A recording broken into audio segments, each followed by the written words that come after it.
الحمد لله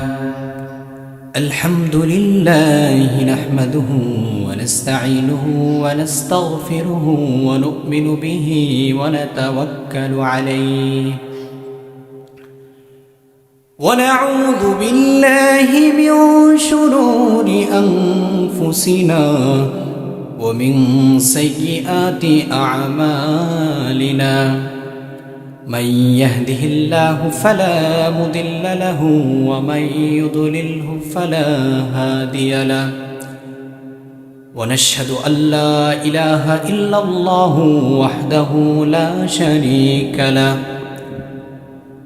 ونشهد أن سيدنا ومولانا محمدا عبده ورسوله أرسله الله تعالى بالحق بشيرا ونذيرا وداعيا إلى الله بإذنه وسراجا وقمرا منيرا أعوذ بالله من الشيطان الرجيم بسم الله الرحمن الرحيم هل أتى على الإنسان حين من الدهر لم يكن شيئا مذكورا وقال تعالى الذين آتيناهم الكتاب يتلونه حق تلاوته أولئك يؤمنون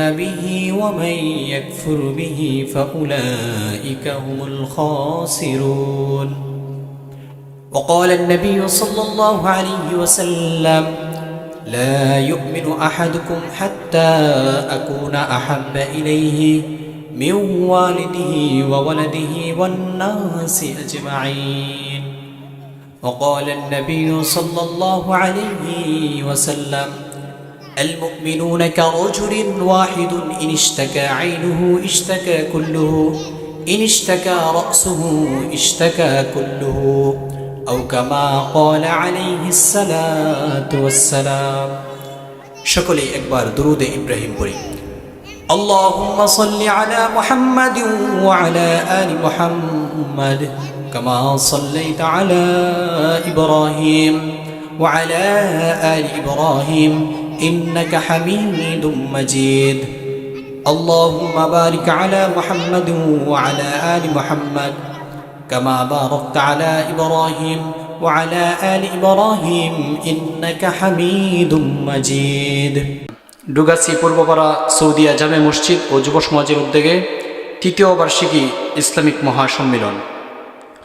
উক্ত সম্মেলনের সম্মানিত সভাপতি হযরত মাওলানা মুফতি সাইদ সাইফি সাহেব, খতিব তারাকান্দা বাজার কেন্দ্রীয় জামে মসজিদ, সহ সভাপতি হযরত মাওলানা আব্দুল হালিম সাহেব, ইমাম ও খতিব অত্র মসজিদ।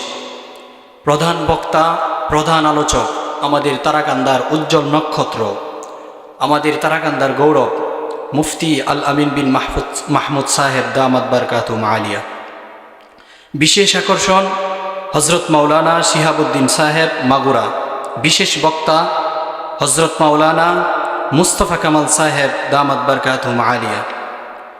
আবার এখানে অনেকেই আমন্ত্রিত উলামায়ে কেরাম রয়েছেন, বিশেষ অতিথিবৃন্দ রয়েছেন এবং আমাদেরকে যারা সাউন্ড সিস্টেম দিয়ে আমাদেরকে খেদমত করতেছেন, আমার ভাই, অত্যন্ত আমার আপন চাচাতো ভাই। আমরা আমার ভাইয়ের জন্য সকলেই দোয়া করব, আল্লাহ রাব্বুল আলামিন যেন দ্বীনের দাঈ হিসাবে কবুল আর মঞ্জুর করেন। সকলে বলি আমিন।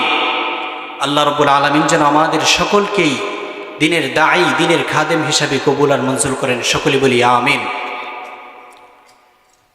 সমস্ত প্রশংসা ওই মহান রব্বুল আলামিনের, যে মহান রব্বুল আলামিন আমাদেরকে যাচাই বাছাই করে এই জান্নাতের বাগান, এই মজলিসে আসার এবং বসার তৌফিক দান করেছেন। এই জন্য সকলেই অন্তরের অন্তঃস্থল থেকে একবার উঁচু আওয়াজে কালিমাতু শুকর আদায় করি আলহামদুলিল্লাহ।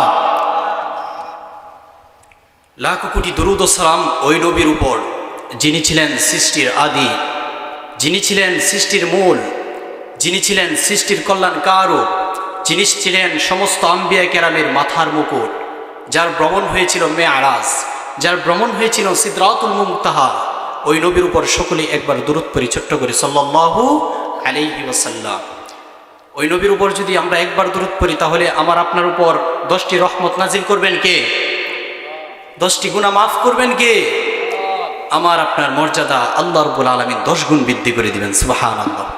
তাহলে ওই নবীর উপর দুরূদ পড়তে রাজি আছেন তো ইনশাআল্লাহ? একবার নাকি শতবার? একদিন নাকি প্রতিদিন? প্রতি নিঃশ্বাসে প্রশ্বাসে আমরা ওই নবীর উপর দুরূদ পড়ার চেষ্টা করব ইনশাআল্লাহ। আমি আপনাদের সামনে কুরআনুল কারীম থেকে একটা আয়াত তেলাওয়াত করেছি, সূরাতুদ দাহারের 1 নম্বর আয়াত। আমাদের একটি গ্রন্থ রয়েছে আল্লাহ তাআলার পক্ষ থেকে, আসমানি কিতাব 104 খানা আসমানি কিতাব এসেছে। তার মধ্য থেকে সবথেকে শ্রেষ্ঠ গ্রন্থ যেটা আমাদের নবীর উপর নাজিল হয়েছেন, এই গ্রন্থর নাম কি? চিল্লায় বলতে হবে, এই গ্রন্থর নাম কি? আল কোরআন। এই আল কোরআন যদি আমরা পড়তে পারি, আমরা বুঝতে পারি, আমরা অনুধাবন করতে পারি, তাহলে আমাদেরকে মানুষের মতো মানুষ বানিয়ে দিবেন কে? আমাদের সন্তানকে যদি আমরা পড়াতে পারি তাহলে আমাদের সন্তানদেরকে মানুষের মতো মানুষ বানিয়ে দিবেন কে? কুকুরের পেট থেকে হলে এটা কুকুর হয়ে যায়, গরুর পেট থেকে হলে এটা গরু হয়ে যায়, কিন্তু মানুষের ঘর থেকে হলে এটা মানুষ হয় না, এটাকে মানুষ বানাতে হয়। কি করতে হয়? মানুষ বানাতে হয়। তাহলে দেখি আল্লাহ তাআলা আমাদেরকে নিয়ে কোরআনুল কারীমের মাঝে কি বলেন, পড়েন। আউযু বিল্লাহি মিনাশ শাইতানির রাজীম, বিসমিল্লাহির রহমানির রহিম। হাল আতা আলাল ইনসানি হিনুম মিনাদ দাহরি লাম ইয়াকুন শাইআম মাযকুরা। আল্লাহ রাব্বুল আলামিন বলেন, ও দুনিয়ার মানুষেরা, তোমাদের জীবন থেকে এমন একটি সময় অতিবাহিত হয়ে গিয়েছে, এমন একটি সময় চলে গিয়েছে যেই সময় উল্লেখ করার মতো কিছু ছিল না। তোমাদের জীবন থেকে এমন একটা সময় চলে গিয়েছে যেই সময়ে তোমাদের কোনো নাম ছিল না, যেই সময়ে তোমাদের কোনো গ্রাম ছিল না, তোমাদের কোনো অস্তিত্ব ছিল না, তোমাদেরকে কেউ চিনত না, তোমরা ছিলে জিরো। আর এই জিরো থেকে তোমাদেরকে হিরো বানিয়ে দিয়েছেন কে? আমাদের একটা সময় অস্তিত্ব ছিল না, আমরা আমাদের মায়ের পেটে ছিলাম, আমাদেরকে কেউ চিনত? আরেকটা সময় আমরা ছোট্ট ছিলাম, আমরা হাঁটতে পারতাম না, এমন হয়েছে না আমাদের?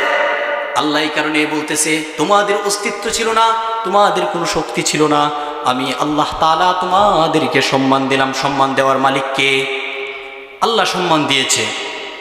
এখানে হাল আতা আলাল ইনসান, এখানে ইনসান দ্বারা মুফাসসিরগণ 2টা ব্যাখ্যা করেছেন। কয়টা ব্যাখ্যা?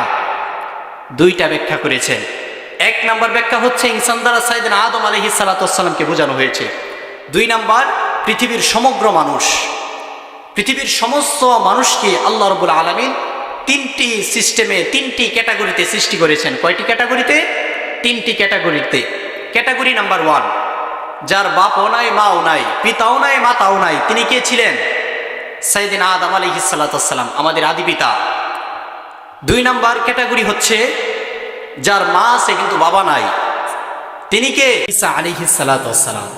3 নাম্বার ক্যাটাগরি, যাদের মাও আছে বাবাও আছে, তারা কারা? আমরা পৃথিবীর সমগ্র মানুষ। ক্যাটাগরি কয়টা হইল? 3টা। 2 নাম্বার, যে সিস্টেম আল্লাহ আদম আলাইহিস সালাতু ওয়াস সালামকে আল্লাহ তৈরি করেছে, আদম আলাইহিস সালাতু ওয়াস সালামকে আল্লাহ রাব্বুল আলামিন সৃষ্টি করেছে 5টি ধাপে। কয়টি ধাপে? চিল্লায় বলতে হবে, কয়টি ধাপে? 5টি ধাপ। আমি দলিল সহ বলবো, সর্বপ্রথম সংক্ষেপে বলে নেই। 1 নাম্বার, আল্লাহ তাআলা সাইয়েদনা আদম আলাইহিস সালাতু ওয়াস সালামকে তৈরি করেছে মাটি থেকে। কোথা থেকে? 2 নাম্বার, এই মাটির সাথে আল্লাহ রাব্বুল আলামিন পানিকে মিশ্রিত করেছে, মানে কাদামাটি বানাইছে। 3 নাম্বার, এই কাদামাটিকে আল্লাহ রাব্বুল আলামিন আঠালো মাটিতে রূপান্তরিত করেছে। 4 নাম্বার, এই আঠালো মাটিকে আল্লাহ রাব্বুল আলামিন শক্ত টনটনে মাটি বানাইছে। 5 নাম্বার, এই শক্ত টনটনে মাটিকে আল্লাহ রাব্বুল আলামিন কালচে মাটিতে তৈরি করছে। কালচে মাটিতে রূপান্তরিত করার পর আল্লাহ রাব্বুল আলামিন তৈরি করে ফেললেন সাইয়েদনা আদম আলাইহিস সালাতু ওয়াস সালামকে। সুবহানাল্লাহ। 1 নাম্বার কি বলছিলাম? মাটি থেকে, মাটির দলিল সূরা আল ইমরানের 59 নম্বর আয়াতের মাঝে আল্লাহ বলেন, ইন্না মাসালা ঈসা ইনদাল্লাহি কামাসালি আদম خلقه من تراب ثم قال له كن فيكون আল্লাহ বলেন নিশ্চয়ই ঈসা আলাইহিস সালাতু ওয়াস সালামের দৃষ্টান্ত আমি আল্লাহ তাআলার কাছে আদম আলাইহিস সালাতু ওয়াস সালামের মতো, আর এই আদম আলাইহিস সালাতু ওয়াস সালামকে আমি মাটি থেকে সৃষ্টি করেছি। সুবহানাল্লাহ। তারপর আল্লাহ বলেন সুম্মা ইয়াকুনু লাহু কুন ফায়াকুন, আমি যখন কুন ফায়াকুন বললাম, কুন ফায়াকুন বলার সাথে সাথে সমস্ত কিছু হয়ে গেল। আল্লাহ বলেন আমি মানুষদেরকে সৃষ্টি করেছি মাটি থেকে, মাটি থেকে আমি তাদেরকে সৃষ্টি করেছি। তারপর যখন সুম্মা ইয়াকুনু লাহু কুন ফায়াকুন, যখন কুন ফায়াকুন বলেছি তখন সমস্ত কিছু হয়ে গিয়েছে। এই তোমরা কেউ কথা বললো না, কথা বললো না। তাহলে এক নাম্বার ধাপ আমরা কি পাইলাম? আমাদেরকে সৃষ্টি করেছে মাটি থেকে। কোথায় থেকে? দুই নাম্বার, মাটির সাথে পানিকে মিশ্রিত করেছে, কাদা মাটিতে আল্লাহ রাব্বুল আলামিন রূপান্তরিত করেছে। এটার দলিল সূরা আলিফ লাম মিম আস-সাজদার 7 নম্বর আয়াতের মাঝে আল্লাহ বলেন আল্লাযী আহসানা কুল্লা শাইইন খালাকাহু ওয়া বাদাআ খালকাল ইনসান মিন তিন। আল্লাহ রাব্বুল আলামিন বলেন আমি আমার প্রত্যেকটা সৃষ্টিকে সুন্দর করে সৃষ্টি করিয়াছি, আমি আমার প্রত্যেকটা সৃষ্টিকে সুন্দর করিয়া সৃষ্টি করিয়াছি, আর মানুষকে সৃষ্টি করিয়াছি কাদা মাটি থেকে। সুবহানাল্লাহ। ওয়াবাদা খালকাল ইনসানি মিন তিন, আমি মানুষকে সৃষ্টি করিয়াছি কাদা মাটি থেকে, মানুষকে কাদা মাটি থেকে সৃষ্টি করে গিয়েছে। তাহলে কয়টা গেল? দুইটা। তিন নাম্বার, এই কাদা মাটিকে আল্লাহ রাব্বুল আলামিন 18 মাটিতে রূপান্তরিত করেছে। এটার দলিল সূরা আস-সাফফাতের 14 নম্বর আয়াতের মাঝে আল্লাহ বলেন ফাস্তাফতিহিম আহুম আশাদ্দু খালকান আম্মান খালাকনা ইন্না খালাকনাহুম মিন তিনিল লাযিব। আল্লাহ বলেন মানুষ কি মনে করে আমার যত কিছু সৃষ্টি রয়েছে প্রত্যেকটা সৃষ্টির থেকে তারা শক্তিশালী? আল্লাহ এটা আমাদেরকে প্রশ্ন করতেছে। মানুষকে এটা মনে করে সমস্ত সৃষ্টির থেকে তারা শক্তিশালী? অহংকার করার কিচ্ছু নেই। আমি তাদেরকে সৃষ্টি করেছি 18 মাটি থেকে। কোথায় থেকে? 18 মাটি থেকে। বুঝতে পারতেছেন? আমি তাদেরকে সৃষ্টি করিয়াছি 18 মাটি থেকে। তাহলে অহংকার করা যাবে? অহংকার করা কখনোই যাবে না। তারপর 4 নাম্বার, এই 18 মাটিকে শক্ত টনটনে মাটিতে রূপান্তরিত করেছে। সূরাতুর রহমানের 14 নম্বর আয়াতের মাঝে আল্লাহ বলেন খলাকাল ইনসানা মিন সালসালিন কাল ফাখার, আমি আমার প্রত্যেকটা মানুষকে সৃষ্টি করিয়াছি শক্ত টনটনে মাটি থেকে। আদম আলাইহিস সালাতু ওয়াস সালামকে সৃষ্টি করিয়াছি শক্ত টনটনে মাটি থেকে। সুবহানাল্লাহ। 4 নাম্বার ধাপ। 5 নাম্বার ধাপ হচ্ছে এই শক্ত টনটনে মাটিকে আল্লাহ রাব্বুল আলামিন কালচে মাটিতে রূপান্তরিত করেছে। তারপর তৈরি হয়ে গেলেন সাইয়েদনা আদম আলাইহিস সালাতু ওয়াস সালাম। সুবহানাল্লাহ বলেন। দলিল সূরাতুল হিজরের 28 নম্বর আয়াতের মাঝে আল্লাহ বলেন وَإِذْ قَالَ رَبُّكَ لِلْمَلَائِكَةِ إِنِّي خَالِقٌ بَشَرًا مِّن صَلْصَالٍ مِّنْ حَمَإٍ مَسْنُونٍ। আল্লাহ বলেন ও নবী আপনি ওই সময়ের কথা স্মরণ করুন, ওই সময়ের কথা আপনি স্মরণ করুন যখন আমি ফেরেশতাদেরকে বললাম আমি এমন একজন মানুষকে তৈরি করতে যাচ্ছি, এমন একজন মানুষকে সৃষ্টি করতে যাচ্ছি যাকে শক্ত টনটনে কালচে মাটি থেকে। সুবহানাল্লাহ। তাহলে ধাপ কয়টা গেল? 5টি ধাপ। কয়টি ধাপ? 5টি ধাপে আল্লাহ রাব্বুল আলামিন আমাদেরকে সৃষ্টি করেছেন। আল্লাহ রাব্বুল আলামিন আদম আলাইহিস সালামকে যখন সৃষ্টি করেছেন তখন সমগ্র পৃথিবী থেকে এক মুষ্টি মাটি নিয়েছেন। এই এক মুষ্টি মাটি নিয়ে আল্লাহ রাব্বুল আলামিন এই এক মুষ্টি মাটিকে রেখে দিয়েছেন 40 বছর। কত বছর? 40 বছর। তারপর আকাশকে বলছে এ আকাশ এখানে 40 বছর বৃষ্টি দাও। তারপর এখানে 40 বছর বৃষ্টি আসছে। কত বছর হলো? 80 বছর। তারপর এই 80 বছর বৃষ্টি হওয়ার পর এই কাদা মাটি দিয়ে আল্লাহ তাআলা আদম আলাইহিস সালাতু ওয়াস সালামকে, আদম আলাইহিস সালাতু ওয়াস সালামের যে কায়া, আদম আলাইহিস সালাতু ওয়াস সালামের যে মূর্তি, এই মূর্তিটা আল্লাহ রাব্বুল আলামিন তৈরি করলেন। তৈরি করার পর আল্লাহ সূর্যকে বলেছে এই সূর্য এখানে তুমি 40 বছর আবার তোমার যে সূর্যের যে তাপ, এই তাপ দাও। মোট কত বছর হলো? 120 বছর। আর 120 বছর হয়ে গেল কেলা সাইয়েদনা আদম আলাইহিস সালাতু ওয়াস সালাম। বুঝতে পারতেছেন? আল্লাহ সমস্ত পৃথিবী থেকে যে এক মুষ্টি মাটি নিয়েছে, এই মাটি দিয়ে আমাদেরকে তৈরি করছে। কোনো জায়গার মাটি ছিল লাল, কোনো জায়গার মাটি ছিল সাদা, কোনো জায়গার মাটি ছিল কালো। আর এই কারণে আজকে আপনি সাদা, আমি কালো, আবার অনেক মানুষ আছে লাল রঙের, ঠিক আছে না? আল্লাহ তাআলা এইভাবে মানুষকে সৃষ্টি করেছে। পর আল্লাহ রাব্বুল আলামিন ফেরেশতাদেরকে বললেন, ওয়া ইয ক্বালা রাব্বুকা লিল মালাইকাতি ইন্নী জাইলুন ফিল আরদি খলিফা, ও ফেরেশতারা, আমি এমন একজন খলিফা সৃষ্টি করতে যাচ্ছি, এমন একজন খলিফা সৃষ্টি করতে যাচ্ছি যে নেক আমলও করতে পারবে এবং গুনাহও করতে পারবে। আমি এমন একজন মানুষ সৃষ্টি করতে যাচ্ছি। তখন ফেরেশতারা বললেন, ক্বালু আতাজআলু ফিহা মান ইউফসিদু ফিহা ওয়া ইয়াসফিকুদ দিমা। সমস্ত ফেরেশতারা বলতে থাকলেন, ও আল্লাহ, তুমি তাদেরকে সৃষ্টি করো না, তাদেরকে তুমি যদি সৃষ্টি করো তারা দুনিয়ার মাঝে গিয়ে মারামারি করবে, হানাহানি করবে, বিপর্যয় সৃষ্টি করবে, তুমি তাদেরকে সৃষ্টি করো না। ওয়া নাহনু নুসাব্বিহু বিহামদিকা ওয়া নুকদ্দিসু লাক। ফেরেশতারা বলতেছে, ও রব্বুল আলামিন, আমরাই তো তোমার প্রশংসা করি, আমরাই তো তোমার পবিত্রতা ঘোষণা করি, এদেরকে কেন সৃষ্টি করবা? তারপর আমার আল্লাহ রব্বুল আলামিন বলেন, ক্বালা ইন্নী আ'লামু মা লা তা'লামুন। ও ফেরেশতারা, ও আমার ফেরেশতারা, আমি আল্লাহ যা জানি তোমরা তা জানো না। আমি আল্লাহ যা জানি তোমরা তা জানো না। তারপর আল্লাহ তাআলা সাইয়েদনা আদম আলাইহিস সালাতু ওয়াস সালামকে তৈরি করার পর সর্বপ্রথম আল্লাহ রাব্বুল আলামিন আদম আলাইহিস সালাতু ওয়াস সালামকে তৈরি করলেন। আদম আলাইহিস সালাতু ওয়াস সালামকে তৈরি করার পর আল্লাহ রাব্বুল আলামিন বলে, যাও আদম, তুমি জান্নাতের মাঝে ঘোরাফেরা করতে থাকো, জান্নাতের মাঝে খেলাধুলা করতে থাকো। আল্লাহ রাব্বুল আলামিনের হুকুমে আদম আলাইহিস সালাতু ওয়াস সালাম জান্নাতের মাঝে ঘোরাফেরা করতে থাকলেন। কিন্তু আদম আলাইহিস সালাতু ওয়াস সালামের মন যেন কেমন মরা থাকে, আদম আলাইহিস সালাতু ওয়াস সালামের মনে যেন কেমন কষ্ট থাকে। আল্লাহ তাআলা তো বান্দার অন্তর্জামিন। আল্লাহ তাআলা আদম আলাইহিস সালাতু ওয়াস সালামকে ডাক দিলেন। আদম আলাইহিস সালাতু ওয়াস সালামকে ডাক দিয়ে বললেন, ও আদম, তোমার মনে কি কোনো কষ্ট আছে? আদম বলে, না। কিন্তু আল্লাহ বুঝলেন আদমের একজন সাথী দরকার, একজন সঙ্গী দরকার। তখন আল্লাহ রাব্বুল আলামিন সৃষ্টি করলেন হাওয়া আলাইহিস সালাতু ওয়াস সালামকে। আল্লাহ কুরআনের মধ্যে বললেন, وقلنا يا آدم اسكن أنت وزوجك الجنة وكلا منها رغدا حيث شئتما ولا تقربا هذه الشجرة فتكونا من الظالمين। আল্লাহ বলে, ও আদম, তুমি এবং তোমার স্ত্রী হাওয়া তোমরা জান্নাতের মাঝে ঘোরাফেরা করো, জান্নাতের মাঝে খেলাধুলা করো, জান্নাতের মাঝে খাওয়া দাওয়া করো, সমস্ত কিছু করো, কিন্তু যে এই গাছটা রয়েছে এই গাছের কাছেও তোমরা যেও না। সুবহানাল্লাহ বলেন। আর এই গাছের কাছে তোমরা যদি যাও, এই গাছের কাছে তোমরা যদি যাও, ফাতাকুনা মিনাজ জালিমিন, তোমরা জালেমদের অন্তর্ভুক্ত হয়ে যাবে। এই গাছের কাছেও তোমরা যেও না, এই গাছের কাছেও তোমরা যেও না। এই কথাটা কার ছিল?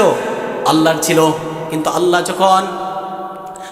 যখন এই কথা বলেছে তারা মাইনা নিছে, কিন্তু কিছুদিন পরেই শয়তানের নসিহত শুনছে। এখানে অনেক বড় ঘটনা। শয়তানের ওয়াসওয়াসা, শয়তানে বলতেছে, এই গাছের ফল যদি তোমরা খাও তোমরা অমর হয়ে যাইবা, এই গাছের ফল যদি খাও তোমরা অমর হয়ে যাইবা। তারা শয়তানের দোকায় পড়ে এই ফল খেয়ে ফেলছে। যেখানে আল্লাহ বলছিল ওয়ালা তাকরাবুশ শাজারা, এই তাকরাবুশ শাজারা এই শব্দটা আল্লাহ রাব্বুল আলামিন কোরআনের মাঝে দুইটা জায়গায় ব্যবহার করছে। কয়টা জায়গায়? একটা জায়গায় হইছে ওয়ালা তাকরাবুজ জিনা, আল্লাহ বলে নাই তোমরা জিনা করো না, আল্লাহ বলছে ওয়ালা তাকরাবুজ জিনা, তোমরা জিনার কাছেও যেও না। আর এইদিকে আদম আলাইহিস সালাতু ওয়াস সালামকে বলছিল ওয়ালা তাকরাবুশ শাজারা, বলছিল তোমরা ফল খেও না, এমন বলে নাই। এই ফল যেই গাছ, এই গাছের কাছেও তোমরা যেও না। আল্লাহ এমনভাবে কঠোরভাবে আল্লাহ নিষেধ করেছিল। কিন্তু আল্লাহর নিষেধ করার পরও সাইয়েদনা আদম আলাইহিস সালাতু ওয়াস সালাম শয়তানের দুকায় পড়ে, শয়তানের ওয়াসওয়াসায় পড়ে সে ওই ফল খেয়ে ফেলেছিল। এই ফল খেয়ে ফেলার পর আল্লাহ রাব্বুল আলামিনের জান্নাতি যে পোশাক ছিল, এই জান্নাতি পোশাক তাহার শরীর থেকে পড়ে গেল। শরীর থেকে পড়ে যাওয়ার পর আল্লাহ রাব্বুল আলামিন তাদেরকে দুনিয়ার মাঝে পাঠিয়ে দিলেন। দুনিয়ার মাঝে পাঠাইছেন কিভাবে? একজনকে পৃথিবীর এক প্রান্তে পাঠাইছেন, আরেকজনকে পৃথিবীর আরেক প্রান্তে পাঠাইছেন। হাওয়া আলাইহিস সালাতু ওয়াস সালামকে সৌদি আরবের একটা জায়গা আছে জিদ্দান, এই পাহাড়ের মাঝে পাঠাইছেন। আর আদম আলাইহিস সালাতু ওয়াস সালামকে শ্রীলঙ্কা যেই ওইখানে পাঠাইলেন। ওইখানে আদম আলাইহিস সালাতু ওয়াস সালামের পায়ের ফুটপ্রিন্ট পাওয়া গেছে, মানে পায়ের ছাপ পাওয়া গেছে, এর প্রিন্ট পাওয়া গেছে। বুঝতে পারতেছেন? পায়ের প্রিন্ট পাওয়া গেছে। তারপর আদম আলাইহিস সালাতু ওয়াস সালাম লজ্জা শরমে আকাশের দিকে তাকাই নাই। আদম আলাইহিস সালাতু ওয়াস সালাম আকাশের দিকে তাকায় নাই। আদম আলাইহিস সালাতু ওয়াস সালাম আল্লাহর দিকে তাকিয়ে কান্না করতে লাগলেন। কান্না করতে করতে মুফাসসিরগণ বলেন আদম আলাইহিস সালাতু ওয়াস সালাম একটানা 350 বছর পর্যন্ত কান্না করেন। এই লজ্জা শরমে আকাশের দিকে তাকাই নাই, আকাশের দিকে তাকাই নাই। 350 বছর পর সে আল্লাহর কাছে দোয়া করলেন। আমরা নামাজের মাঝে যেভাবে দোয়া করি, রব্বানা যালামনা আনফুসানা ওয়া ইল্লাম তাগফির লানা ওয়া তারহামনা লানাকুনান্না মিনাল খাসিরিন, আমরা এই দোয়াটা নামাজে করি না? সবাই করি না? এই দোয়াটার মধ্যে আল্লাহ কি বলেন? আদম আলাইহিস সালাতু ওয়াস সালাম ওই দোয়াটা করলেন, বললেন রব্বানা যালামনা আনফুসানা, ও আমাদের রব, আমরা আমাদের নিজেদের উপর জুলুম করেছি। আনফুসানা ওয়া ইল্লাম তাগফির লানা ওয়া তারহামনা লানাকুনান্না মিনাল খাসিরিন, আমরা আমাদের নিজেদের নফসের উপর জুলুম করেছি। এই জুলুম যদি তুমি ক্ষমা না করো, তুমি যদি আমাদের উপর অনুগ্রহ না করো, তাহলে আমরাও ধ্বংসকারীদের অন্তর্ভুক্ত হয়ে যাব, আমরাও ধ্বংসকারীদের অন্তর্ভুক্ত হয়ে যাব। এই দোয়া যখন করলেন, এই দোয়া করার সাথে সাথে আল্লাহ রব্বুল আলামিন এই আদম আলাইহিস সালাতু ওয়াস সালামের যেই ভুলটা, এই ভুলটা ক্ষমা করিয়া দিলেন। সুবহানাল্লাহ বলেন। আল্লাহ তাআলা আদম আলাইহিস সালাতু ওয়াস সালামের ভুল ক্ষমা করিয়ে দিয়েছে। আর ক্ষমা করিয়ে দেওয়ার পর হাওয়া আলাইহিস সালাতু ওয়াস সালামকে এবং আদম আলাইহিস সালাতু ওয়াস সালামকে একসাথে মিল করাইছেন। ওই দিনটা হচ্ছে পৃথিবীর সবথেকে শ্রেষ্ঠতম দিন, আরাফার ময়দান। বুঝতে পারতেছেন? আরাফার ময়দান। ওই দিনে আল্লাহ রাব্বুল আলামিন একত্রিত করেছেন। একত্রিত করার পর একত্রিত করেছেন, তারপর আল্লাহ তাআলা আদম আলাইহিস সালাতু ওয়াস সালাম, এই সমগ্র মানুষ, এভাবে আমরা সৃষ্টি হইলাম, এভাবে আমরা সৃষ্টি হইলাম। বুঝতে পারতেছেন আমরা কেমনে সৃষ্টি হয়েছি? সৃষ্টি হওয়ার পর আল্লাহ তাআলা আমাদেরকে হুকুম দিলেন ইবাদত করার জন্য। কিসের জন্য? ইবাদত কি শুধু নামাজই? নামাজ না, নামাজ, রোজা, হজ, যাকাত। অন্যের সম্পদ কখনো লুটাইয়া খাওয়া যাবে না, কখনো সুদ খাওয়া যাবে না, ঘুষ খাওয়া যাবে না। কোরআনের যতগুলি আদেশ রয়েছে, যতগুলি নিষেধ রয়েছে, প্রত্যেকটা আদেশ, প্রত্যেকটা নিষেধের নাম কি? ইবাদত। বুঝতে পারতেছেন? আল্লাহ বলেন ওমা খলাকতুল জিন্না ওয়াল ইনসা ইল্লা লিয়াবুদুন, আমি মানুষকে সৃষ্টি করিয়াছি শুধুমাত্র ইবাদতের জন্য। কিসের জন্য? ইবাদতের জন্য সৃষ্টি করিয়াছি, আর কোনো উদ্দেশ্য না। তাহলে আমাদের ইবাদত করতে হবে না? নামাজ পড়তে হবে না আমাদের? নামাজ যে কত বড় গুরুত্বপূর্ণ জিনিস, আমি নামাজের বিষয়, নামাজের 5টি ফজিলত আপনাদের সামনে বলবো। আগে একটা কথা বলে নেই, আপনার যে সৌদিয়া মসজিদ আছে, ওই মসজিদের এখানে একটা লিফলেট টানিয়ে দিবেন। লিফলেটের মাঝে লেখা থাকবে, আপনি হতাশায় ভুগছেন, আপনি কি চিন্তিত, ফ্রি আমাদের মসজিদ থেকে 2 রাকাত নামাজ পড়ে যান। আপনি যদি 2 রাকাত নামাজ পড়েন, আপনার অশান্ত মনকে আল্লাহ প্রশান্ত করে দিবে। সুবহানাল্লাহ। দলিল হচ্ছে আবু দাউদের 4986 নম্বর হাদিসের বর্ণনা। আগে হাদিসটা বলি, আপনারা শুনেন। অলাম তলাকতু আনা ওয়া আবি ইলা সিহরিন লানা মিনাল আনসার নাউদুহু ফাহাদারাতিস সালাহ ফাকালা লিবাদি আহলি ইয়া জারিয়াতু তুখতুনি বিউযুইন লাআল্লি উসাল্লি ফাস্তারিহ ফাআনকারনা যালিকা আলাইহি قال سمعت رسول الله صلى الله عليه وسلم يقول قم يا بلال أقم فأرحنا بالصلاة। একজন আনসারী, আল্লাহ রাসূল সাল্লাল্লাহু আলাইহি ওয়াসাল্লাম একজন সাহাবী অসুস্থ ছিল। কলাম তলাকতু আনা ওয়া আবি, একজন আনসারী শ্বশুর রাসূল সাল্লাল্লাহু আলাইহি ওয়াসাল্লামের সাহাবী অসুস্থ ছিল। আমি আর আমার বাবা ওই রাসূল সাল্লাল্লাহু আলাইহি ওয়াসাল্লামের আনসারী শ্বশুরকে দেখতে গেলাম। নাউদু, এমন অবস্থায় সে অসুস্থ ছিল। ফাহাদারাতিস সালাহ, অসুস্থ ছিল। এই মুহূর্তে তারা যখন দেখতে গেছে, ওই সময় নামাজের ওয়াক্ত হয়ে গেছে, নামাজের সময় হয়ে গেছে। পরে ওই অসুস্থ ব্যক্তি বলতেছে, ফাকালা লিবাদি আহলিহি ইয়া জারিয়াতু তুতুনি বিউযুইন, তার একজন আত্মীয়কে, তার একজন ফ্যামিলির লোককে ডাক দিয়ে বলতেছে, যাও আমার জন্য ওযুর পানি নিয়ে আসো। লাআল্লি উসাল্লি ফাস্তারিহ, আমি নামাজ আদায় করে আমি আমার অশান্ত মনকে প্রশান্ত করে ফেলবো। তখন তারা আত্মীয় স্বজন দ্বারা দেখতে আইছে, তারা একটু বিরক্ত হয়ে গেছে। কলা ফাআনকারনা যালিকা আলাইহি, নামাজ তো একটু বিলম্বে পড়লেও চলবে, নামাজ তো আপনি একটু বিলম্বেও পড়তে পারবেন, নামাজ পড়া একটু তাড়াহুড়া কি? তখন ওই আল্লাহর নবীর সাহাবা বলে, ক্বালা সামি'তু রাসূলুল্লাহি সাল্লাল্লাহু আলাইহি ওয়াসাল্লাম, আমি নবী করিম সাল্লাল্লাহু আলাইহি ওয়াসাল্লাম থেকে শুনেছি আল্লাহর নবী বলেন, ইয়াকুলু কুম ইয়া বিলাল ফারিহনা বিসসালাহ। আল্লাহর নবীর মন যখন, আল্লাহর নবী যখন অসুস্থ থাকতেন তখন সর্বপ্রথম নামাজে দাঁড়িয়ে যেতেন। বিলালকে বলতেন, এ বিলাল দাঁড়াও, আজান দাও আর আকামত দাও। আজান আকামত দেওয়ার পর তারা নামাজ পড়তেন, আর নামাজ পড়ার পর তাদের অশান্ত মনকে প্রশান্ত করে দিত কে? প্রশান্ত করে দিত কে? আল্লাহ অশান্ত মনকে প্রশান্ত করে দিত। কিন্তু আজকে দেখেন, আমরা যখন, আমাদের যখন একটু খারাপ লাগে তাইলে আমরা কি করি না? আমরা নামাজ পড়ি না। একে জিজ্ঞেস করি, এটা হুজুরকে জিজ্ঞেস করি, হুজুর আমার মন খারাপ, আমি তো এই সমস্যা পড়ছি, কি করব? এই সমস্যা পড়ছি, কি করব? অমুক পীরের কাছে যাই, মার কাছে জিজ্ঞেস করি না। সর্বপ্রথম নামাজ পড়বেন। কি করবেন?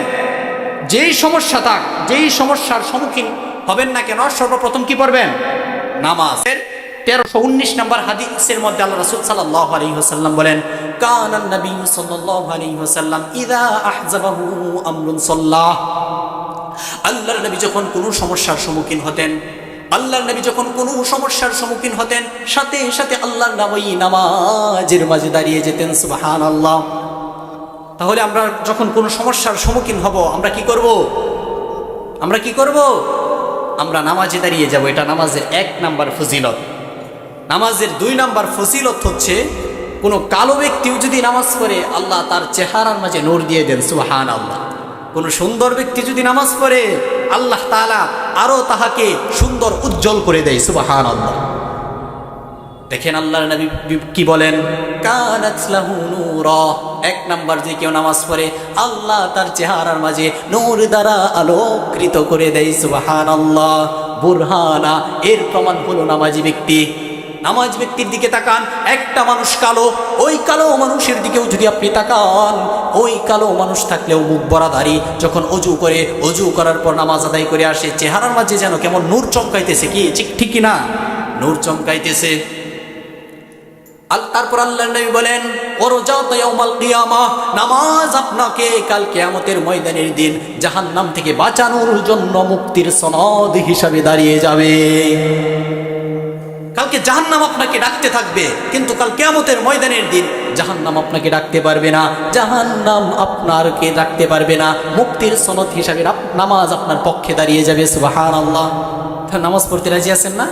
এটা হচ্ছে নামাজের 2 নাম্বার ফজিলত। 3 নাম্বার ফজিলত, কিয়ামতের ময়দানের দিন সর্বপ্রথম নামাজের হিসাব হবে। কিসের হিসাব হবে? নামাজের হিসাব হবে। আল্লাহর নবী হাদিসের মাঝে বলেন, আউয়ালু মা ইউহাসাবু বিহিল আবদু ইয়াউমাল কিয়ামাতিস সালাহ। কিয়ামতের ময়দানের দিন সর্বপ্রথম বান্দার নামাজের হিসাব হবে। ওয়া ইন সালাহা সাহিলু আমালি, আর বান্দার নামাজের হিসাব যদি, আমলের হিসাব যদি সঠিক হয়, আমলের হিসাব যদি সহজ হয়ে যায়, বান্দার নামাজের হিসাব যদি সঠিক হয়ে যায়, আল্লাহ রাব্বুল আলামিনের কাছে তার সকল হিসাব সহজ হয়ে যাবে। সুবহানাল্লাহ। ওয়া ইন ফাসাদাত সাইরু আমালি, আর যদি বান্দার নামাজের হিসাব কঠিন হয়ে যায়, বান্দার নামাজের হিসাব যদি কঠিন হয়ে যায় রে, আল্লাহ রাব্বুল আলামিনের কাছে সকল হিসাব কঠিন হয়ে যাবে। নামাজের হিসাব সহজ হলে সকল হিসাব সহজ, আর নামাজের হিসাব যদি আপনার কঠিন হয়ে যায় তাহলে আপনার সকল হিসাব কঠিন হয়ে যাবে। তখন ওই রোজা বলেন, হজ বলেন, যাকাত বলেন, সকল প্রত্যেকটা হিসাব আপনার কঠিন হয়ে যাবে। এই কারণে আমরা কি করব? 5 ওয়াক্ত নামাজ সময়ের প্রতি লক্ষ্য রেখে গুরুত্ব সহকারে আদায় করবো তো ইনশাআল্লাহ। দেখবেন আমাদের মাঝে অনেক মানুষ আছে, সুন্নিয়তের যে ভাইয়েরা আমাদের, তারা দুরূদ পড়ে খালি, কিন্তু নামাজ পড়ে না। দুরূদ আলহামদুলিল্লাহ ভালো জিনিস, দুরূদ ভালো জিনিস না? দুরূদ ভালো জিনিস, কিন্তু দুরূদ পড়ে কিন্তু নামাজ পড়ে না। নামাজ পড়ে না, তারা বলে আমাদের ঈমান আছে। কিন্তু আমাদের দুরূদও পড়তে হবে, নামাজও পড়তে হবে। কি করতে হবে? তারা সব সময় মাজারের মাঝে থাকে, মাজারের মাঝে থাকে, কিন্তু নামাজ পড়ে না। বলে আমাদের ভিতর তো ভালো, আমাদের ভিতরে ঈমান আছে। খাজার নামে মাজার করে বাড়াই যারা খাজার শান, দিনে করে বন্ডামি আর রাত্রে মারে গাজাই টান। চিল্লায় বলেন ঠিক কিনা? এমন আছে না? দাড়ি টুপি নাই গো তাহার, আছে শুধু চুল, সুন্নতের দাবি করে সে আশেকে রাসূল। মাজারে সারা মেলা চলে, শুধু গাজার মেলা। চলে কি চলে না? সব সময় চলে। অনেক মাজারে আছে। যাক আল্লাহ রাব্বুল আলামিন যেন এই ভাইদেরকে কবুল করেন। সকলে বলে আমিন। নামাজের 4 নাম্বার ফজিলত হচ্ছে কিয়ামতের ময়দানের, নামাজের 4 নাম্বার ফজিলত হচ্ছে কোনো ব্যক্তি যদি সময়ের প্রতি লক্ষ্য রেখে গুরুত্ব সহকারে 5 ওয়াক্ত নামাজ জামাতের সাথে আদায় করে, আল্লাহ রাব্বুল আলামিন তাহাকে নিজ দায়িত্বে জান্নাতের মাঝে প্রবেশ করাবে। সুবহানাল্লাহ বলেন। নিজ দায়িত্বে তাহাকে জান্নাতের মাঝে প্রবেশ করাবে। তাহলে নিজ দায়িত্বে যে আল্লাহ আপনাকে জান্নাতে প্রবেশ করাবে, জান্নাতে যেতে রাজি আছেন না? 5 নাম্বার ফজিলত হচ্ছে, আল্লাহ তাআলা কোরআনের মধ্যে বলেন, ইন্নাস সালাতা তানহা আনিল, আল্লাহ তাআলা বলেন, ইন্নাস সালাতা তানহা আনিল ফাহশাই ওয়াল মুনকার। নিশ্চয় ইন্নাস সালাতা তানহা আনিল ফাহশাই ওয়াল মুনকার, দুনিয়ার যত খারাপ কাজ আছে সকল খারাপ কাজ থেকে নামাজ আপনাকে বিরত রাখবে। আপনি যদি নামাজ পড়েন তাহলে আপনাকে সকল খারাপ কাজ থেকে বিরত রাখবে কে? দেখবেন আমরা যখন নামাজ পড়ে মসজিদ থেকে আসি, তখন কোনো মানুষ যখন কোনো কথা জিজ্ঞেস করে, যখন একটা মিথ্যা কথা মনে হয়ে যায়, তখন মন আবার একটা বাড়ি মারে, এই মাত্র তো নামাজটা পড়ে আসলাম, ঠিক না? নামাজটা পড়ে আসলাম, কেমনে মিথ্যা কথা বলি, এমন হয় না আমাদের? হয়। আবার অনেক সময় হয় আমরা যে 5 ওয়াক্ত নামাজ পড়ি, হয়তো 1 ওয়াক্ত নামাজ আমাদের 10 মিনিট 15 মিনিট, মনে করেন 5 ওয়াক্ত নামাজ আমাদের 1 ঘন্টা সময় গেল। 5 ওয়াক্ত নামাজ 1 ঘন্টা সময় গেল। আর এই 5 ওয়াক্ত নামাজ যে আপনার 1 ঘন্টা সময় গেল, এই 1 ঘন্টা তো আপনি গুনাহ থেকে বিরত থাকতে পারছেন, ঠিক কি না? তাহলে এটা অনেক কিছু না? আল্লাহ রাব্বুল আলামিন যেন আমাদেরকে 5 ওয়াক্ত নামাজ গুরুত্ব সহকারে আদায় করার তৌফিক দান করেন, সকলে বলি আমিন। আর এই নামাজ পড়লে তাহলে আমাদের কোরআন শিক্ষার প্রয়োজন আছে কি নাই? কোরআন শিক্ষার প্রয়োজন আছে না? আপনারা সকলেই এখানে মনোযোগ দিয়ে আমার কথাগুলি, কানগুলি খরকুশের মতো খাড়া করায় তারপর শোনেন। সূরাতুল বাকারার 121 নম্বর আয়াতের মাঝে আল্লাহ বলেন, আল্লাযীনা আতাইনাহুমুল কিতাব ইয়াতলুনাহু হাক্কা তিলাওয়াতিহি উলাইকা ইউমিনুনা বিহি ওয়া মান ইয়াকফুর বিহি ফাউলাইকা হুমুল খাসিরুন। আল্লাহ বলেন, আল্লাযীনা আতাইনাহুমুল কিতাব, আমার পক্ষ থেকে যে কিতাবটা এসেছে, ইয়াতলুনাহু হাক্কা তিলাওয়াতি, এই কিতাবের তেলাওয়াতের হক যারা আদায় করেছে, উলাইকা ইউমিনুনা বিহি, তারা হচ্ছে মুমিন। ওয়া মান ইয়াকফুর বিহি ফাউলাইকা হুমুল খাসিরুন, আর যারা আদায় করে নাই তারা হচ্ছে ক্ষতিগ্রস্ত। আল্লাহ বলতেছেন, আমার নাজিলকৃত কিতাবের হক যারা আদায় করেছে তারা হচ্ছে মুমিন, আর যারা আদায় করতে পারে নাই তারা ক্ষতিগ্রস্ত। আমরা কি মুমিন নাকি কাফের? চিল্লায় বলতে হবে, মুমিন নাকি কাফের? আমরা মুমিন। আমরা ঈমান আনছি না? আমরা এক আল্লাহর উপর ঈমান আনি নাই? আমরা হচ্ছি মুমিন। আমাদের জন্য আল্লাহ তাআলা জান্নাত রেডি রাখছেন। তাহলে আল্লাহ বলতেছেন, আমার নাজিলকৃত কিতাবের হক যারা আদায় করছে তারা মুমিন, আর যারা আদায় করতে পারে নাই তারা হচ্ছে ক্ষতিগ্রস্ত। তাহলে আল কোরআনের হক কয়টা? উলামায়ে কেরাম ছাড়া কেউ বলতে পারবেন? আল কোরআনের হক হচ্ছে 6টা। কয়টা? 6টা। 1 নাম্বার কোরআনুল কারীম বিশুদ্ধভাবে তেলাওয়াত করা। 1 নাম্বার কি? বিশুদ্ধভাবে তেলাওয়াত করা। 2 নাম্বার কোরআনুল কারীমের অর্থ বোঝা। 3 নাম্বার কোরআনুল কারীমের মধ্যে আল্লাহর পক্ষ থেকে যতগুলি আদেশ রয়েছে প্রত্যেকটা আদেশ মানা। 4 নাম্বার কোরআনুল কারীমের মাঝে আল্লাহর পক্ষ থেকে যতগুলি নিষেধ রয়েছে প্রত্যেকটা নিষেধ মানা। 5 নাম্বার কোরআনুল কারীম অনুযায়ী মানুষকে দাওয়াত দেওয়া। 6 নাম্বার কোরআনুল কারীম অনুযায়ী রাষ্ট্র পরিচালনা করা। কয়টা হক হইল? 6টা। 1 নাম্বার হক কি বলছি? কোরআনুল কারীম বিশুদ্ধভাবে তেলাওয়াত করা। আমরা কয়জন কোরআন পড়তে পারি? আমাদের সকলকেই কোরআন পড়তে হবে, সকলকেই কোরআন শিখতে হবে। এই কোরআনের আমি 5টি ফজিলত বলবো ইনশাআল্লাহ, মনোযোগ দিয়ে শুনেন। কোরআন থেকে বলতেছে, সূরাতুল ফাতির আয়াত নাম্বার 29-30 আল্লাহ রাব্বুল আলামিন এই আয়াতগুলির মধ্যে বলেন, ইন্নাল্লাযীনা ইয়াতলুনা কিতাবাল্লাহ ওয়া আকামুস সালাতা ওয়া আনফাকু মিম্মা রাযাকনাহুম সিররান ওয়া আলানিয়াতান ইয়ারজুনা তিজারাতান লান তাবুর লিওয়াফিয়াহুম উজুরাহুম ওয়া ইয়াজিদাহুম মিন ফাদলি ইন্নাহু গফুরুন শাকুর। আল্লাহ রাব্বুল আলামিন বলেন, ইন্নাল্লাযীনা ইয়াতলুনা কিতাবাল্লাহ, আমার কিতাব আর আমার কোরআন যারা তেলাওয়াত করবে, ওয়া আকামুস সালাহ, এবং যারা নামাজ আদায় করিবে, ওয়া আনফিকু মিম্মা রাযাকনাহুম, আমি যেই রিজিক দিয়েছি এই রিজিক থেকে দান করিবে, সিররান ওয়া আলানিয়াতান ইয়ারজুনা তিজারাতান লান তাবুর, তারা কখনোই ধ্বংস হবে না। সুবহানাল্লাহ বলেন। লিওয়াফিয়াহুম উজুরাহুম ওয়া ইয়াজিদাহুম মিন ফাদলি ইন্নাহু গফুরুন শাকুর, আমি আল্লাহ তাআলা নিজ অনুগ্রহে নিজ দয়ায় তাদেরকে তাদের ব্যবসার মাঝে লাভ আর লাভ ঢুকিয়ে দিব। সুবহানাল্লাহ বলেন। তাহলে কোরআন যদি পড়ি তাহলে আমাদের ব্যবসা বাণিজ্যের মধ্যে লাভ ঢুকিয়ে দিবেন কে? আল্লাহ আমাদের ব্যবসার মাঝে লাভ ঢুকিয়ে দিবেন। 1 নাম্বার ফজিলত। 2 নম্বর ফজিলত হচ্ছে হাদিসের কিতাবের নাম ইবনে মাজা, 218 নম্বর হাদিসের বর্ণনা। ওই সময় যখন ওমর রাদিয়াল্লাহু তাআলা আনহু যখন দেশ পরিচালনা করেন, তখন ছোট ছোট যে গ্রামগুলি, এই গ্রামগুলির দায়িত্ব দিয়েছেন নাফিয়া ইবনে আব্দুল হারিস। সাহাবীর নাম কি? নাফিয়া। ওমর রাদিয়াল্লাহু তাআলা আনহুর সাথে নাফি ইবনে আব্দুল হারিসের একটা জায়গার মাঝে সাক্ষাৎ। এই জায়গাটার নাম হচ্ছে উসফান নামক একটা জায়গা। এই জায়গার মধ্যে ওমর রাদিয়াল্লাহু তাআলা আনহুর সাথে সাক্ষাৎ। তারপর ওমর রাদিয়াল্লাহু তাআলা আনহু বলেন, ওমর রাদিয়াল্লাহু তাআলা আনহু বলতেছেন, এ নাফিয়া তোমার কি অবস্থা? বলে আলহামদুলিল্লাহ।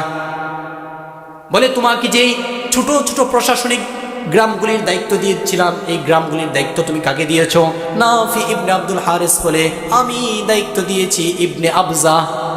ওমর রাদিয়াল্লাহু আনহু বলতেছে, মান ইবনে আবজা? ইবনে আবজা আবার কি? কে সে আবার? তখন নাফি ইবনে আব্দুল হারিস বলে, সে একজন সাধারণ আজাদকৃত গোলাম। ওমর রাদিয়াল্লাহু তাআলা আনহু বলে, তুমি একজন আজাদকৃত গোলামকে কেন প্রশাসনিক দায়িত্ব দিয়ে দিলা? একজন আজাদকৃত গোলামকে কেন প্রশাসনিক দায়িত্ব দিয়ে দিলা? ওই সময় নাফি ইবনে আব্দুল হারিস বলে, এই গোলাম কোনো সাধারণ গোলাম নয়, এই গোলাম হচ্ছে অসাধারণ গোলাম। সুবহানাল্লাহ। আল্লাহর কিতাব, আল্লাহর কোরআনের সে একজন অভিজ্ঞ লোক। সুবহানাল্লাহ। 2 নম্বর আলিমুম বিল ফারাইজ, ফারাইজ সম্পর্কে সে অভিজ্ঞ লোক। 3 নম্বর আলিমুম বিল ফারাইজ কজ, সে সুন্দর করে বিচার করতে পারে। সে যখন বিচার করতে পারে, সে যখন বিচার করে এলাকার প্রত্যেকটা মানুষ সন্তুষ্ট হয়ে যায়, প্রত্যেকটা মানুষকে সন্তুষ্ট করে দেয়। এই 3টা গুণের কারণে আমি নাফি ইবনে আব্দুল হারিস ইবনে আবজাকে প্রশাসনিক দায়িত্ব দিয়েছি। সুবহানাল্লাহ। তারপর ওমর রাদিয়াল্লাহু তাআলা আনহু বলেন, قال عمر أما إن نبيكم صلى الله عليه وسلم إن الله يرفع بهذا الكتاب أقواما ويضع به الآخرين।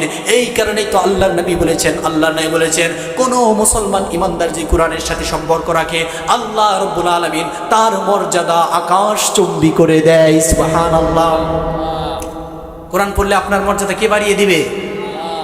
দেখেন আমাদের বাংলাদেশের মাঝে ছোট ছোট কোরআনের পাখিরা, গরিব ঘরের সন্তান, গরিব ঘরের সন্তান, ওরা কোরআন পড়ে। কোরআনের সাথে সম্পর্ক রাখার কারণে ওরা যখন প্রতিযোগিতা দেয়, আল্লাহ রাব্বুল আলামিন ওদেরকে রহমত করে গোটা বিশ্বের মাঝে বিশ্বজয়ী করে দেয়। সুবহানাল্লাহ। ওরা বিশ্বজয়ী হয়ে যায়। আমাদের ময়মনসিংহ শহরের মাঝে অনেক 10 তলার মালিক, অনেক মেল ফ্যাক্টরির মালিক, কিন্তু তাদেরকে কেউ চিনে না। কিন্তু ছোট্ট ছোট্ট কোরআনের পাখি, ওরা কোরআনের সাথে সম্পর্ক রাখছে, আল্লাহ ওদেরকে গোটা বিশ্বের মাঝে ওদের পরিচয় লাভ করায় দেন। সুবহানাল্লাহ। ছোট্ট একটা রিয়াল, একটা কাঠ দিয়ে তৈরি। যখন এই রিয়ালটা কাঠ দিয়ে তৈরি হয়, তখন সাধারণ কাঠের মতো এই রিয়ালটার ব্যবহার হয় না, তখন এই রিয়ালটাকেও মানুষ সম্মান করে, ঠিক না? আর আমি আপনি আশরাফুল মাখলুকাত, আমি আপনি যদি কোরআনের সাথে সম্পর্ক রাখি, তাহলে কি আমার আপনার সম্মান, আমার আপনার মর্যাদা বাড়বে না? আমার আপনার মর্যাদা কে বাড়িয়ে দিবেন? আল্লাহ বাড়িয়ে দিবেন। এটা হচ্ছে কোরআনের 2 নম্বর ফজিলত। কয় নম্বর ফজিলত? 2 নম্বর ফজিলত। 3 নম্বর ফজিলত, তিরমিজি শরীফের 2910 নম্বর হাদিসের বর্ণনা। আল্লাহ রাসূল সাল্লাল্লাহু আলাইহি ওয়াসাল্লাম বলেন, মান ক্বারাআ হারফান মিন কিতাবিল্লাহি ফালাহু বিহি হাসানাতু ওয়াল হাসানাতু বিআশরি আমসালিহা। কোনো মানুষ যদি কোরআনের একটি হরফ পড়ে, আল্লাহ রাব্বুল আলামিন সঙ্গে সঙ্গে তাহার আমলনামায় 10টি সওয়াব দিয়ে দেন। সুবহানাল্লাহ। একটি হরফ যদি পড়ে, আল্লাহ রাব্বুল আলামিন সঙ্গে সঙ্গে 10টি সওয়াব দিয়ে দেয়। আল্লাহর নবী আবার বলেন, আলিফ লাম মিম হরফুন ওয়ালাকিন, আমি নবী বলি না আলিফ লাম মিম একটি হরফ, বরং কি আলিফুন হরফুন ওয়া লামুন হরফুন ওয়া মিমুন হরফুন। আলিফ একটি হরফ, লাম একটি হরফ, মিম একটি হরফ। এই তিনটা হরফ যদি কোনো মুসলমান পড়ে, আল্লাহ রাব্বুল আলামিন তাহার আমলনামায় 30টি সওয়াব দিয়ে দেন। সুবহানাল্লাহ। 3 নম্বর ফজিলত। 4 নম্বর ফজিলত এর আগের হাদিসটাই, তিরমিজি শরীফের 2909 নম্বর হাদিসের বর্ণনা। আল্লাহ নবী বলেন, খায়রুকুম মান তাআল্লামাল কুরআনা ওয়া আল্লামাহ। দুনিয়ার মাঝে সর্বোত্তম ওই ব্যক্তি যে কোরআন মাজিদ শিক্ষা করে এবং অপরকে শিক্ষা দেয়। উস্তাদ যখন পড়াই, ছাত্রকে পড়ো আলিফ, ছাত্র পড়ে আলিফ। উস্তাদ যখন পড়াই পড়ো বা, ছাত্র পড়ো বা, ছাত্র পড়ে বা। এভাবে 2 জন ব্যক্তি, একজন ছাত্র একজন শিক্ষক, এই 2 জন ব্যক্তি আল্লাহ রাব্বুল আলামিনের কাছে সবথেকে সম্মানিত, সবথেকে সম্মানিত। আপনি মানলে মানেন, না মানলে নাই। এমপি, ওই মন্ত্রী, তাদেরকে সম্মান করি। ওই মন্ত্রীর ততক্ষণ পর্যন্ত আল্লাহর কাছে সম্মান পাবে যতক্ষণ সে ইমানদার থাকবে। যতক্ষণ বেঈমান হয়ে যাবে, সে আল্লাহর কাছে সম্মানিত থাকবে না। যাক, এটা কোরআনের 4 নম্বর ফজিলত। 5 নম্বর ফজিলত হচ্ছে বুখারী শরীফের 4027 নম্বর হাদিসের বর্ণনা। কোনো মুসলমান যদি কোরআনের সাথে সম্পর্ক রাখে তাহলে তার দৃষ্টান্ত, তার মর্যাদা আল্লাহর কাছে উত্তরুজ্জা, কমলা লেবুর মতো। যেই কমলা লেবুর গ্রান চমৎকার, স্বাদও চমৎকার। সুবহানাল্লাহ। 1 নাম্বার। 2 নাম্বার, কোনো মুসলমান যদি কোরআনের সাথে সম্পর্ক না রাখে তার দৃষ্টান্ত, তার মর্যাদা আল্লাহর কাছে খেজুরের মতো। যে খেজুরের স্বাদ আছে কিন্তু কোনো গ্রান আছে? গান আছে? কোনো গ্রান নাই। 3 নাম্বার, কোনো মুনাফিক মুসলমান যদি কোরআনের সাথে সম্পর্ক রাখে তার মর্যাদা, তার দৃষ্টান্ত আল্লাহ তাআলার কাছে গোলাপ ফুলের মতো। যেই গোলাপ ফুলের গ্রান ঠিক কিন্তু তিক্ত, স্বাদে তিক্ত না। তাহলে আমরা কয় নাম্বার মুসলমান হব? 1 নাম্বার মুসলমান হব। কয় নাম্বার মুসলমান হব? 1 নাম্বার মুসলমান হব। আমরা 1 নাম্বার মুসলমান হব না? 1 নাম্বার মুসলমান হব। আমরা কোরআন সবাই মনোযোগ দিয়ে আমরা হুজুরদের কাছ থেকে সহি শুদ্ধভাবে কোরআন পড়ার চেষ্টা করবো ইনশাআল্লাহ। তারপর দেখেন আল্লাহ তাআলার যে আদেশগুলি রয়েছে প্রত্যেকটা আদেশ আমাদের মানতে হবে। যখন জিহাদের কথা আসবে তখন জিহাদের কথা বলতে হবে না? নাকি হকপন্থী উলামায়ে কেরাম জিহাদের কথা বললে জঙ্গি বলবেন? জঙ্গি বলবেন? দেখেন সূরাতুত তাওবার 111 নম্বর আয়াতের মাঝে আল্লাহ বলেন, ইন্নাল্লাহা আশতারা মিনাল মুমিনিনা আনফুসাহুম ওয়া আমওয়ালাহুম বিআন্না লাহুমুল জান্নাহ ইউকাতিলুনা ফি সাবিলিল্লাহি ফায়াকতুলুনা ওয়া ইউকতালুন। এই আয়াতের মধ্যে আল্লাহ 5টা বিষয়ের কথা বলছে। কয়টা বিষয়ের কথা? 5টা বিষয়ের কথা। আগে বলি নেই, না হলে বুঝবেন না। 1 নাম্বার ক্রেতা, 2 নাম্বার বিক্রেতা, 3 নাম্বার দ্রব্য, 4 নাম্বার মূল্য, 5 নাম্বার বাজার। কয়টা বিষয়? এখন বুঝতে সহজ হবে। আল্লাহ বলেন ইন্নাল্লাহা আশতারা, নিশ্চয়ই নিশ্চয়ই আমি ক্রয় করে নিয়েছি। আল্লাহ হলেন ক্রেতা। মিনাল মুমিনিনা, মুমিনদের থেকে। মুমিনরা হলো বিক্রেতা। আনফুসাহুম ওয়া আমওয়ালাহুম বিআন্না লাহুমুল জান্নাহ, মুমিনদের জানমাল হলো দ্রব্য, আর এই দ্রব্যের মূল্য আমি আল্লাহ পরিশোধ করব, আমি আল্লাহর দেওয়া জান্নাত দিয়ে। সুবহানাল্লাহ। ইউকাতিলুনা ফি সাবিলিল্লাহি ফায়াকতুলুনা ওয়া ইউকতালুন। আল্লাহ বলেন মুমিনরা আল্লাহর রাস্তায় শহীদ হবে, কাফেরদেরকে হত্যা করবে, বিনিময়ে আমি আল্লাহ তাআলা তাদেরকে জান্নাত দিয়ে দিব। সুবহানাল্লাহ। তাদেরকে আমি জান্নাত দিয়ে দিব বিনিময়ে। তাহলে আমাদের কি করতে হবে? সব সময় জিহাদি চেতনা আনতে হবে। জিহাদের ফজিলত কোরআনুল কারীমে আবার সূরাতুস সাফফির 10, 11, 12 এই আয়াতগুলির মধ্যে আল্লাহ বলেন, ইয়া আইয়ুহাল্লাযীনা আমানু হাল আদুল্লুকুম আলা তিজারা তুনজিকুম মিন আযাবিন আলীম। আল্লাহ বলেন, হে ইমানদারেরা, তোমাদেরকে এমন একটা ব্যবসা সম্বন্ধে বলবো, এমন একটা ব্যবসা সম্বন্ধে বলবো, তুনজিকুম মিন আযাবিন আলীম, যেই ব্যবসা তোমাদেরকে যন্ত্রণাদায়ক আযাব থেকে রক্ষা করতে পারবে। এই ব্যবসাটা কি? 1 নাম্বার হচ্ছে তুমিনুনা বিল্লাহ, আল্লাহকে বিশ্বাস করতে হবে। 2 নাম্বার ও রাসূলিহি, রাসূলকে বিশ্বাস করতে হবে। 3 নাম্বার ওয়াতুজাহিদুনা ফি সাবিলিল্লাহি বিআমওয়ালিকুম ওয়া আনফুসিকুম যালিকুম খায়রুল লাকুম ইন কুনতুম তা'লামুন, নিজের জান এবং মাল দিয়ে আল্লাহর রাস্তায় জিহাদ করতে হবে। কি করতে হবে? জানও দিতে হবে, মালও দিতে হবে। নাকি জান দিলে চলবে, মাল দেওয়া লাগবে না, এমন হবে? প্রত্যেকটাই দিতে হবে। তারপর আল্লাহ বলেন, ওমাসাকিনা তাইয়িবাতান ফি জান্নাতি আদন ইয়াগফির লাকুম যুনুবাকুম ওয়া ইউদখিলকুম জান্নাতিন তাজরি মিন তাহতিহাল আনহার। ফজিলত কি? তাদেরকে আমি আল্লাহ রাব্বুল আলামিন আগের যেই সমস্ত গুনাহ আছে সমস্ত গুনাহ মাফ করে দিব। ওমাসাকিনা তাইয়িবাতান ফি জান্নাতি আদন, আমি আল্লাহ এমন একটা জান্নাতের মাঝে প্রবেশ করাবো, এমন একটা জান্নাতের মাঝে প্রবেশ করাবো যেই জান্নাতের নিম্ন শ্রেণী দিয়ে নিচ দিয়ে নহর সমূহ প্রবাহিত হতে থাকবে। সুবহানাল্লাহ। নহর সমূহ প্রবাহিত থাকবে এমন জান্নাতে রাজি আছেন না ইনশাআল্লাহ? কে কে রাজি আছেন ইনশাআল্লাহ? আল্লাহ রাব্বুল আলামিন আমাদেরকে এবং জান্নাতে যাওয়ার তৌফিক দান করুক। সকলে বলি আমিন। আমরা যদি এই কোরআনের সাথে সম্পর্ক রাখি তাহলে এই পৃথিবীর মাঝে কোনো বেঈমান, কোনো নাস্তিক আমাদের ধর্মকে নিয়ে কখনো কটাক্ষ কটূক্তি করতে পারবে না। চিল্লায়ে বলেন ঠিক কিনা? আমরা দেখেছি পৃথিবীর ইতিহাসে লিপিবদ্ধ রয়েছে জুলুমের বহু ইতিহাস, নির্যাতনের বহু দাস্তান। এই আকাশ প্রত্যক্ষ করেছে নমরুদের উন্মাদনা, দেখেছে ফেরাউনের বর্বরতা। এই জামিন সাক্ষী চেঙ্গিস খান এবং হালাকু খানের ধ্বংসযজ্ঞের এমনইভাবে পৃথিবীর ইতিহাসকে কলঙ্কিত করেছে অজস্র নির্মম কাহিনী। চিল্লায়ে বলেন ঠিক কিনা? তবে মানবতা সভ্যতার চরম উৎকর্ষের এই যুগেও আমেরিকার উন্মাদ প্রেসিডেন্ট, পাগল প্রেসিডেন্ট মিস্টার ডোনাল্ড ট্রাম্প এবং তার যেই মদতপুষ্ট ইসরায়েল মুসলমানদেরকে নির্যাতনের যে খেলায় মেতে উঠেছে তা সকল ইতিহাসকেও ছাড়িয়ে যাচ্ছে। চিল্লায়ে বলেন ঠিক কিনা? আজকে শুধু ফিলিস্তিন নয়, আজকে ভারতের কাশ্মীর নয়, গুজরাট আজকে মুসলমানদের পবিত্র রক্তে রঞ্জিত। উইগুরের মা বোনদের ইজ্জত আজকে বুলন্ডিত। আকাশ প্রকম্পিত হয়ে বেশি আসছে মুসলমানদের ফরিয়াদ, রব্বানা আখরিজনা মিন হাযিল ক্বরিয়াতিয যালিমি আহলুহা। হে আমাদের রব, আপনি আমাদেরকে এই জনপদ থেকে রক্ষা করুন, এখানকার অধিবাসীরা খুবই অত্যাচারী। কিন্তু আজকে দুঃখের বিষয় হচ্ছে আমাদের মুসলমানরা রক্তে রঞ্জিত হচ্ছে, আমাদের মুসলমান ভাইরা হত্যা হচ্ছে, কিন্তু আমাদের অন্তর ব্যতীত হচ্ছে না। অথচ আল্লাহর নবী হাদিস শরীফের মধ্যে বলেন, আল মুমিনুনা কারাজুলিন ওয়াহিদুন ইনইশতাকা আইনুহু ইশতাকা কুল্লুহু ইনইশতাকা রাসুহু ইশতাকা কুল্লুহু। দুনিয়ার সকল মুসলমানেরা হচ্ছে একটা দেহের মতো। চোখের মাঝে আঘাত লাগলে যেভাবে সারা শরীরের মাঝে অনুভব হয়, মাথার মাঝে আঘাত লাগলে যেভাবে সারা শরীরের মধ্যে অনুভব হয়, তেমনইভাবে কোনো পৃথিবীর কোনো প্রান্তে যদি কোনো মুসলমানকে কেউ হত্যা করে, কোনো মুসলমান মা বোনদেরকে যদি ইজ্জতের হয়রানি করা হয়, যে প্রকৃতপক্ষের মুসলমান সে কখনোই ঘরে বসে থাকতে পারে না। চিল্লায়া বলেন ঠিক কিনা? তাহলে এই সময় আমাদের কি করতে হবে?